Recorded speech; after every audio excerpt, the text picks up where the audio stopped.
When you think of Li Bai, what comes to mind? Perhaps it's the majestic spirit in the lines. The great pung bird mounts the wind, soaring 90,000 li. Or his carefree attitude in throwing my head back, laughing loud and walking away. How could I stoop to the level of ordinary folk? Maybe it's his perseverance expressed in, one day great winds will rise, breaking fierce waves. I'll hoist my sails and venture into the blue sea. Or perhaps none of these. He was Li Bai, the immortal poet whom Yu Guangzhong famously described as 7 parts moonlight, 3 parts sword energy. Li Bai, styled Tai Bai, known by his literary name Qinglian Jushi, had ancestors from Longxi and was born in Suya City. At age 5, he moved to Qinglian village, Changlong County, Mianzhou. He claimed to be a 9th generation descendant of Li Hao, Prince Wu Zhao of the Liang Dynasty. Li Bai loved drinking wine, writing poetry, excelled in swordsmanship, had an open-hearted personality, enjoyed making friends, and could be considered both a celebrity and a leading traveller of the Tang Dynasty. Li Bai's life journey resembles that of an ordinary man rising to stardom. How did Li Bai become the top influencer of the Tang Dynasty? He possessed natural intelligence, could recite historical classics from a young age, and composed poetry praised by the elites by his teens. Filled with youthful ambition, he aspired to enter officialdom, but disdained the imperial examination system, primarily because his merchant class background barred him from participating. At that time, he hoped nobles would recommend him for official posts and thus devoted considerable effort to social connections. At 20, he traveled throughout Sichuan. By 25, he left Sichuan to explore the world, gathering rich experiences as material for poetry. Everywhere he went, he left poems such as The Difficulty of Shu Road in Shu, Viewing the Waterfall at Lushan, Looking upon Tianmen Mountain at Tianmen Mountain, and Spending the Night in a Mountain Temple in remote areas.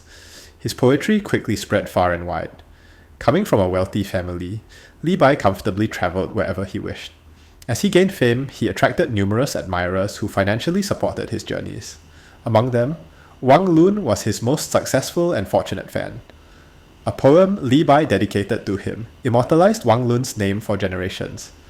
He befriended many poets like Meng Haoran and Gao She. To boost his fame, he sought out the renowned Taoist Sima Chengzhen, who had interacted with 3 emperors and was the teacher of Emperor Xuanzong. After their meeting, Li Bai wrote Great Peng Fu and subsequently visited Han Chaozong, prefect of Jingzhou, composing the famous Letter to Han of Jingzhou. Thus, he strategically leveraged connections with influential people to enhance his reputation. Eventually, recommended by Princess Yuzhen, sister of Emperor Xuanzong and his devoted admirer, Li Bai entered the capital Chang'an. There he met He Jizhang, who was greatly impressed by his poetry and dubbed him the Banished Immortal. Through He Jizhang's introduction, Emperor Xuanzong met and appointed him as a Hanlin scholar, significantly elevating his fame.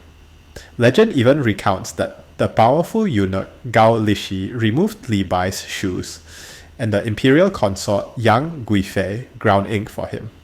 However, Li Bai's rapid rise to fame led to growing arrogance and a reluctance to attend court. Emperor Xuanzong, though still admiring him, gradually distanced himself and ultimately sent him home with gold. Li Bai resumed his travels, meeting friends like Du Fu, Wang Changling, and Meng Haoran, living a carefree life despite no longer enjoying his previous stature.